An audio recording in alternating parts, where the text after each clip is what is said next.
My emotions ain't just here for you to play, cause I'm addicted and I want another taste. I know you say we was just kicking out a day, but when I'm with another I cannot replace. See, I be tweaking, staring at your face. With the brings so many fake ads and accounts, I feel like podcasts make it easy for people to see who you truly are. John, thanks for having me, man. Yeah, no problem, man. Thanks. Yeah, appreciate you letting me train at your gym. Yeah. I'm from Chicago and stuff. I want to do a podcast with you, you know. One of my first questions is, like, how would you best describe yourself? Like, who is John? Well, that's a deep question. Yeah. I'm a father first. I'm a Christian. I pride myself on being a good friend and a good father, and try to be a leader of men. That's kind of how this place came about. And who am I? That's probably a good summation. Yeah.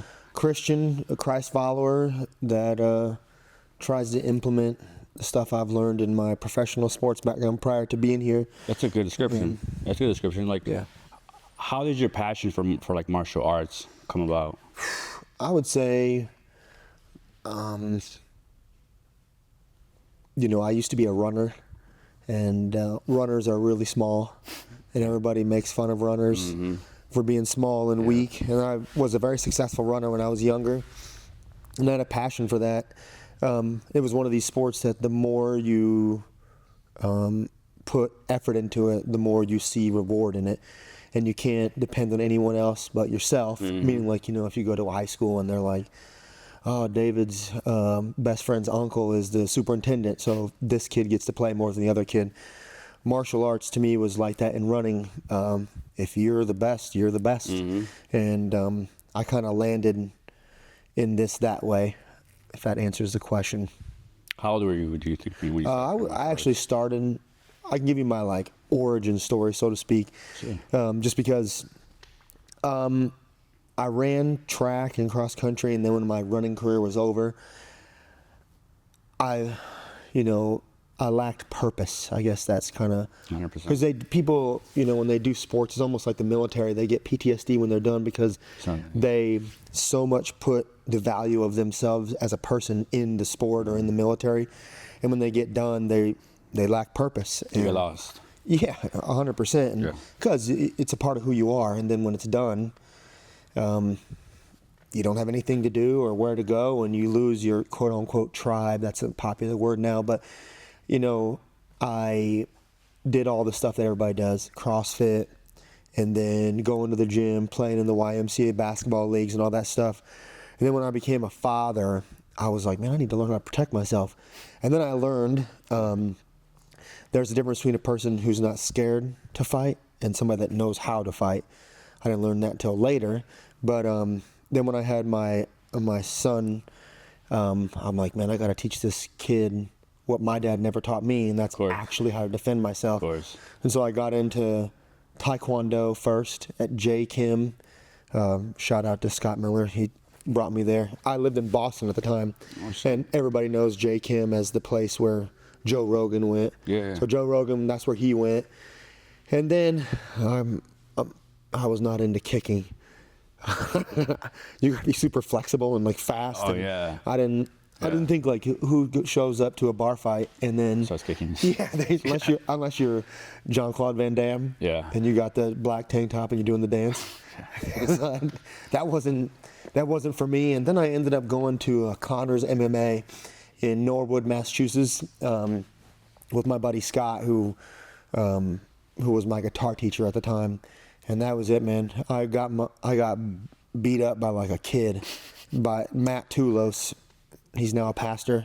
He was an absolute animal. Matt, the Paperboy Toulos, he fought in CES, and he was an excellent fighter. But I was a full-grown man by that time. I was in my early 20s, mid-20s, and he was like a teenage boy. And I remember thinking when I walked in there, I'm like, you're going to pair me up with this kid? I'm going to kill this kid. I outweighed him by 60 pounds. Yeah. He didn't use his hands. He beat me so bad. I was so embarrassed. He mounted me. And I thought, I can't walk around living like this knowing that this high school boy. Yeah. And he beat me up so bad. And then that was it. I was hooked. And I couldn't walk around knowing that these people existed. and all you had to do was train. Yeah. And that was it. It's crazy, man. Like you would never expect like someone so small could do so much damage to you. And then I learned it was all technique based, because I thought all the stuff you see on UFC, and I'm an OG lover of MMA. Like my favorite fighter is Fedor Emelianenko. I have other favorite fighters, but Quentin Rampage Jackson. But I was a Pride guy before UFC was made. Oh, really? So Pride was what drew me in initially. Yeah. And this is back in like the Fedor Emelianenko, like Sakuraba. What's his name? Pride in like Japan. Japan. There you Yeah, go. yeah. But they ended up coming to the United States, and then the UFC bought them, and it was, you can look up the story, but Dana White bought all their contracts, and it was all fake. It I've was heard all about it, yeah. owned by the Yakuza, and they sold everything and the rights and everything. But so I got into that stuff, but it just never was where I was at when I was growing up. I grew up in Northeast Indiana, is where I went to high school, and then jiu-jitsu wasn't even a thing. No. Like, well, there wasn't anything around. And when we were in high school, like, we would do stupid stuff like boxing each other's house, and like before CTE was a real thing. Yeah. We would like knock each other out, and like it was bad. God damn. And so then I thought I could throw hands, but I never knew how to like grapple. I wrestled when I was a younger kid. It was not good. I wrestled for like 1 year, and it was terrible. But jiu-jitsu was like such a Your thing. yeah, it was like Oh, it was just rare in the area. yeah, I mean, there was no jiu-jitsu gyms around. Eventually there was a guy named Chet Skimmerhorn, but I was already gone in college, and running was such a big part of my life. I never let me think of the best way to say this. Like, I would fight somebody. I didn't know how to, but I wasn't afraid to fight anybody. Yeah, so I think that's the thing. It's like so many guys around here think they know how to fight. It's crazy how many guys around here like think they know how to fight, or like they play all in their head, but they've never stepped through fucking. Yeah, you know? no, yeah, it's wild.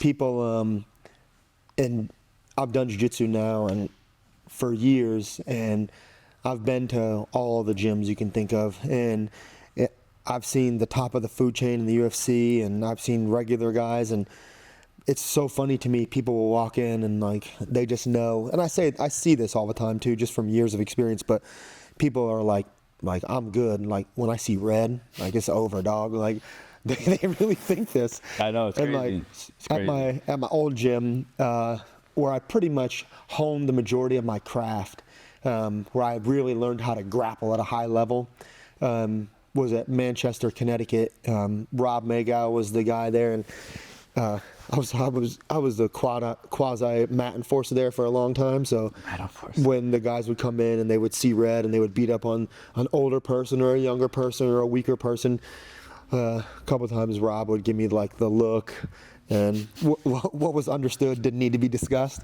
And so I would go over there and help. I would help these people understand that seeing red doesn't help Doesn't work. anything. And then it was funny to me because as time went on, and I would teach, we had a girl there, Emily Selby, who's now a black belt, and I would just have kids, like 15, 16-year-old boys, girls, like, you know, big dudes that like lift weights and have all the tattoos and like they have all the. This was even back when the what was the brand Tap Out? Tap out. Yeah. Tap out was a Yeah. And they would come in, and I would just have like a teenage kid beat them up, crazy. and then that would be it. And then you know what's funny is as time goes on, the majority of those people, they all quit. Mm-hmm. They quit. because they can't handle They the can't. Well, it's like funny, like people that are under 200 pounds, and somebody that's like 140 pounds beats you up, they're like, I'll get you next time, or like you got lucky or something. They don't understand like there's skill involved in it. yeah, there's a reasoning behind it. Yeah, and I've seen every walk of life where like big guys, strong guys, fast, powerful, you know, striker, everything. And it's just something that's always drawn me into jiu-jitsu is that like you can be old, slow, fast, weak. You can have so the school that I went to was a Pedro Sauer school, and one of the times he was there, he described like how to like, I guess you'd say the word is like win. And he taught from like a self-defense aspect. And I was always drawn to that because it's like, you know, growing up, like how tall are you? 5'8". Yeah, so you're not like the biggest guy that walks face of the earth, but like everybody like overlooks a person that's like 5'10" and a runner or 5'8", 150 pounds, and like they didn't realize, and you don't realize this either until you like learn like the magic that is jiu-jitsu. It's like literally like magic. Yeah. You know, all you got to do is train. Mm-hmm. It ain't easy. I mean, it's hard. You're gonna get got, in the words of Marshawn Lynch. You're gonna get got. Yeah, exactly. But if you learn how to be the nail, you can learn how to be the hammer. What happens is people come in and everybody thinks they're the hammer until they realize, like, nah, dog, there's way bigger fish out here. Yeah. Like example, the guy you have training kickboxing here, what's his name? Anthony. Man, yeah, Anthony. Like if you were to see him in some normal clothing outside, man, that dude can fight. Yeah. That dude can. Yeah, the striking guy. The striking guy. Yeah. He's like a multiple-time world champion. He's the nicest, most soft-spoken, like. But yeah, man. Imagine like you, some big guy tries fighting him in the streets, bro. It's over. Yeah, I always think that's funny. Like people, I say this all the time, especially, you know, I'll talk about the academy if you want to. But one of the things, like when I started this academy, I really wanted it to be based in jiu-jitsu and in self-defense. One, because of places I've been where like professional MMA gyms and like professional fighters, everybody walks in, everybody thinks they can fight. Like everybody. Like if I throw these things, like I'm gonna knock everybody out. You can walk down the street to any bar on a Saturday night and walk down the sidewalks and just ask anybody. They're the baddest thing that's ever happened. But it's a skill, just like you would say, oh, playing cornerback in the NFL is a skill. Yeah. And people think they can fight, and they can't. And it's an eye-opening experience if you pick on a guy like Anthony. And the funny thing is, like a person that has like cauliflower ear, the majority of human beings are like, it's like nature. You know, when you're in nature and you see a bear with big claws, other animals are like, I don't want that. Or like talons on an eagle, or like scars, man. or like teeth on a shark. They're like, I don't want that.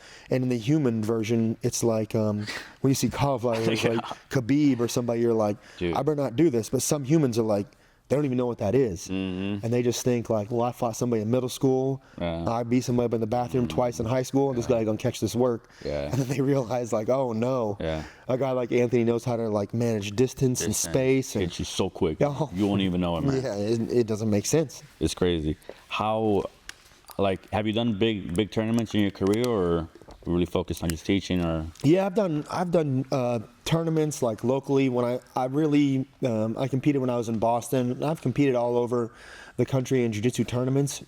Any major ones? Yeah, like IBJJF ones. And I'm so, I don't want to say old, but there wasn't like Grappler's Quest was like a big deal, and now it's like closed down. So like I would compete in California and San Diego for my job. I traveled a lot because I lived in Massachusetts, and my home like gym was either Connors in Norwood, and then when I moved to Connecticut, it was there. But I would train in a lot in Stockton or Lodi, Nick and Nate Diaz's gym. And then I would go to San Diego, and so I would compete in tournaments when I was in California at times, and I could see styles like everywhere. I could and because of my job, like I went everywhere, all over the country, and I would always bring a gi with me and go places, and I would train at all the big gyms. And jiu-jitsu is a funny sport where like right now, if I said I'm not a Tom Brady lover, but like, you know, if you wanted to go catch passes with Tom Brady, like what's the chances you show up to, you know, Boston and you're like, hey, throw me some passes? Like never. But like right now, you could go to a big MMA gym and like you show up at MMA, like, you know, professional practice, and like there's, you know, Dustin Poirier. I mean, he's at AT&T, but Mark Zuckerberg or something. Yeah. I mean, you could see these guys like, and I would go to like gyms in Miami, and I would see Cyborg, and you know, I'd train at Nate when I was in Lodi and Stockton. Everyone's so welcoming. And jiu-jitsu is one of these things that like it kind of, by the time you get to like a certain belt level, it's like you earned it and people respect you. And like it's always funny. I trained, I haven't like in a while just because of life and moving and stuff, but I used to train at Nick Diaz's place in Lodi and then Stockton and with Nate, and he was always like the nicest guy in the world. It was always funny because like most respectful, like hard working, like not what people think of him. Now, I've been around him enough, and I've seen it like probably 3 times. People are like, you are not who I thought you were. Because, you know, I don't know, you don't get to where a guy like him has got without like a lot of hard work. Yeah. You know what I mean? Yeah, for sure. And it's always funny because they're so welcoming. I think when you get down to it, like martial artists, like real martial artists, like they respect each other. And I know that they're like MMA is a different thing. It's fighting and stuff, and you got to sell tickets and stuff. But when it comes down to it, like when you enter a gym, like for the most part, people are super respectful. That's one of the things about this gym, Bushido, here is the culture is so important. For sure. Because I've seen it everywhere. I've seen like good things, bad things, coaches doing bad things. Yeah, like guys beating up people, like and knocking them out in practice and choking dudes out for like disrespecting them. It's like normal. Oh yeah. It's crazy. Yeah. Yeah.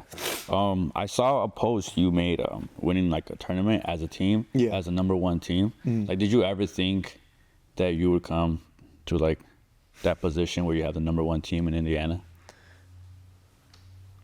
If I were to be like completely frank, like when I joined jiu-jitsu, the thought of me even being a blue belt wasn't even, you know what I'm saying? Yeah, of course. It's not even, I never thought I would ever in a million years be a blue belt. And then when I got my blue belt, it was like, I couldn't believe it. Yeah. And then as time went on, like, and I believed in myself, and I think I kind of applied the same level of discipline that I had in running to my jiu-jitsu, and then I wasn't so much worried about belts. Then I kind of was like, oh, I can be a black belt. Then when I was a black belt, I never really thought I would own an academy because, you know, there's owning an academy and then owning a successful academy and then owning an academy that's successful, because you got to keep the doors open. But like one where students like grow and develop, that was what I focused on. And I never thought in a million years I'd be a blue belt, let alone own an academy. #1 team. No, I never thought that in a million years. And Insane. it's funny because the way I've taught these guys and girls and kids here at Bushido in Zionsville here is just I've been first primarily focused on like self-defense. That was kind of like how I learned my roots, and I really learned it at Nick and Nate's place, like all that inverted worm guard and all that deep half stuff. That's real cool until you get punched in your face. And then I was like, man, this stuff don't work. And so I'd rather be able to do like jiu-jitsu across sport, in the gym, and if I got in a fight, and then in the cage, and then if I got in a fight like down the street, and like that was, and so that's what I've kind of put on the students here, and I have been shocked over the last 13 months how much people have developed, and we have a huge walk of life. We have little kids that have never done combat sports. We have adults that have never done combat sports or even real sports their whole life, and just on a whim or something has happened and they've decided to come in here, and man, I'm shocked over the last, because I had a hernia operation and I was kind of off for a few months, and I didn't do anything, and then I came back. I'm like, did these guys get that much better or did I get that much worse? But these guys and these kids, these girls that have been training here, it is like, so to answer your question, long-winded, absolutely not. And then now that I'm here, I'm like, absolutely, I can believe it now. Because everybody, the average run-of-the-mill dad is like an absolute animal. I mean, you've been here, you know what I'm saying? Like these guys that are good, man. They're good.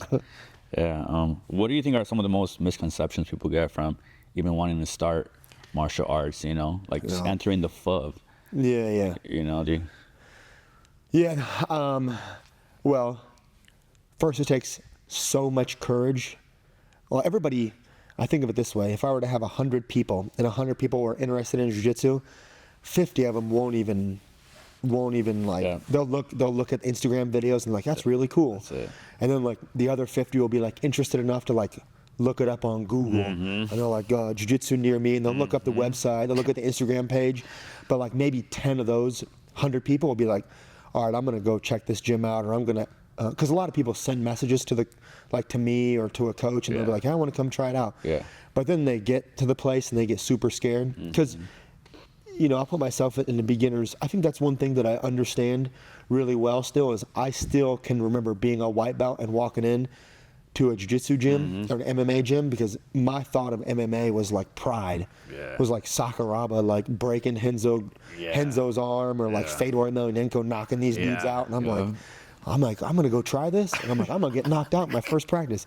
I'll never forget this. I know that I'm saying this on a podcast, but John Connors, who I trained under for the beginning of my jiu-jitsu like path, there was a guy there. His name was Brett O'Terry. Now he owns his own school, but we learned triangles like day 2, and I was like, oh man, that's the triangle that like Rampage got locked on by, I think it was Ricardo Arona.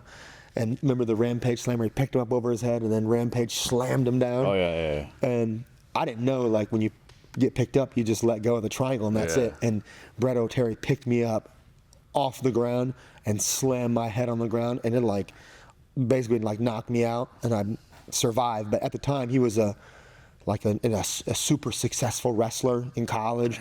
He fought in Bellator. And here's this like day 2 trial guy trying to like, I just didn't know. I'm like, that must have been a terrible experience. Oh, I thought, and that's the 99% people of that happened to them, they quit. Yeah. And so I've learned, like, you got to make an environment like welcoming, where like, you know, where everybody starts. I hate to use that like Chinese proverb where like a journey of 1,000 miles starts with a 1 step, and it's true. No, it's so true. We're like you walk into the gym and you're like, could you imagine if I take the MMA like striking thing really serious? Because number one, everyone thinks they can fight, and imagine you walk into my academy and you see 2 dudes like straight throwing haymakers, and somebody teeps a guy in the stomach, knocks him out, liver kicks him, and you're like, and you turn, and David turns around like, hey, welcome to my gym.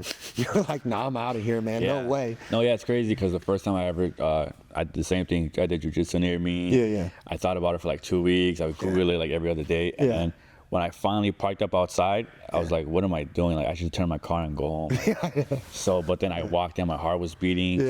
I know how hard it is to even step foot in the gym. It's crazy. I think that like from jiu-jitsu near me to turning the car off and going, what am I doing? And then the worst part is you hear like the super loud music, and you hear like the slamming of the takedown, and like, and like you walk around the door and you're like, who are these 40 people killing each other? And like the worst part is I've been to so many gyms where like they're like, the class will go, everyone just turns around, and you're like, oh no. And they're like, oh, you're like, which way is the bathroom? I just had to check if you guys had a bathroom. I can give you a funny example. Like, all the respect in the world to Half Gracie. When I was in San Francisco, all the time, I would go to Half Gracie's, and I would go to Henzo's a lot. I lived in Connecticut, and I would train at Henzo's. This is like before Danaher left and moved to Austin, Texas, and Gordon Ryan had become the man. And but I would go to Half's. And I would go to Henzo's, and so I kind of got to know Henzo and Half. And man, when Half walks in, like, you know, it's the quintessential old school, like all respect Brazilian Jiu-Jitsu like background. And Half school was one of these schools. It was like, man, when you walk in, like everybody stops and you give Half a handshake or a hug. And but I learned like there are levels to like Jiu-Jitsu and like Jiu-Jitsu schools, and Half's been ultra successful. He owns like all of Northern California, well, in his pocket. And I've learned a lot from him, a lot from like being an academy owner by like observing successful academies like his and Henzo's. And I remember I walked into Half's, and I can remember I was on Howard Street, and I walked in, I was like, what am I doing? And there's, you know, the class has like 90 people. And it's not like just some regular run-of-the-mill, normal-looking guy like, hey, welcome to this place. And it's Half Gracie who stops class and looks right at you. It's like, how can I help you? And you're like, I saw this guy on TV and on all these super famous MMA videos, knock this dude out. I'm like, and the funny thing is about Jiu-Jitsu is like, Half was always super respectful and super nice. And his nickname is the Pitbull for a reason. But he comes up, shakes your hand. I was like, I can't believe this is happening. And then you go in, you get the brakes beat off you as a white belt, and you're like, man. But I think that going into onto your phone and looking up jiu-jitsu near me, to like having the gall and like the stones to go, I'm gonna go look at this place, and then stepping in and like that next like 30 minutes determines if the student's going to probably stay forever. Yep. And then there's like the next probably month where the culture makes the difference. Yeah. Because if you go into an environment and they're like, and I've been to bad schools where people come in and they're like, oh, here comes David, man. He don't go here. Oh, okay, David, you want to come to my school? We're gonna see. Like, and I've been part of that culture before, and it's just not conducive to like building a successful academy, because I would like to make tons of like warriors, and there's levels to this which we can talk about, but but you can almost take any man, and even if he is a weak man, you can turn him into a warrior. Now, is he?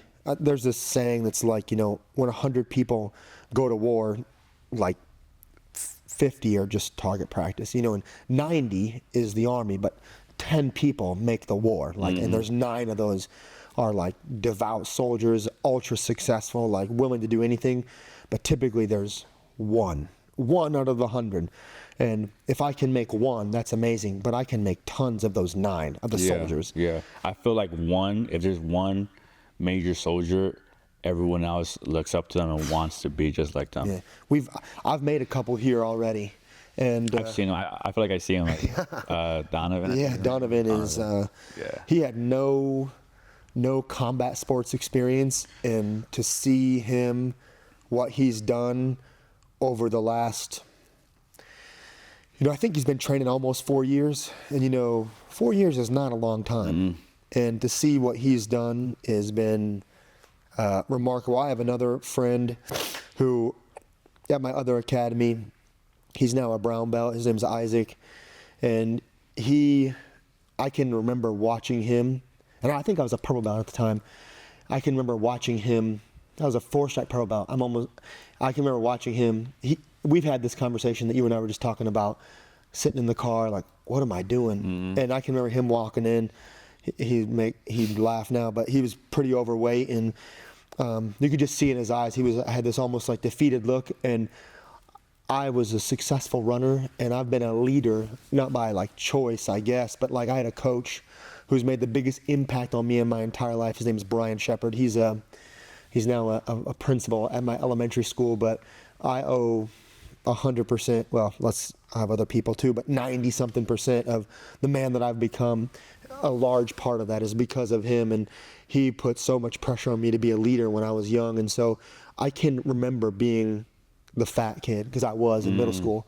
I was the fattest kid, slowest kid, and he taught me how to believe in myself. And so I feel like I can almost tell, like, in the character in a person, like I can see how they move, like what they do and how they face challenges, and like, do they quit? Do they give up? Do they give in? And I saw that in Isaac. He came in and like he was out of shape, but he didn't quit, and man, we gave that dude the business. We gave him like the FedEx business, like extra care package, Express. Oh man. And I've learned so much from like training with him and rolling with him, and I felt like everything that I learned, I tried to like push it in to like making him learn this, and I knew his limit, and I would push him all the way to his limit. And I can't take credit for everything that he's done, but to see what you can take this rock and form it into a mountain, and to see what he's become, and like I have no doubt he's going to be a black belt sometime soon. And then the same thing, what I've learned with watching him grow and develop for Isaac, to what he's become now, and like putting that same emphasis on making a kid like Donovan. I think Donovan's 28 or 29, and like every time I'm like, oh, he's gonna do like this good. He always excels. I'm like, he can't do this. I'm like, let's just set the expectation. And I don't like, no disrespect, and I'm like, he's here, and I'm like, well, I'll set the standard here, because like he won't be able to meet this, like, because I have to like make him go further, because my coach Rob, he put so much expectation on me. Like when I was coming up, he set the standard, like with working out, with discipline, with like showing up to class, teaching, like the way you control your mouth, your tongue, like how you speak in class, how you treat others, and all this stuff. And like then I've kind of handled Donovan the same way, and to see him, I'm like, well, he'll do this. And then he goes out in a tournament, and I'm like, he goes up here. I'm like, oh my gosh. And then like the next tournament, I'm like, okay, well, he's here. Like, there's no way he can do that. Every time he like overperforms almost. And so he's been amazing. And to watch, even if I make one Donovan, it's a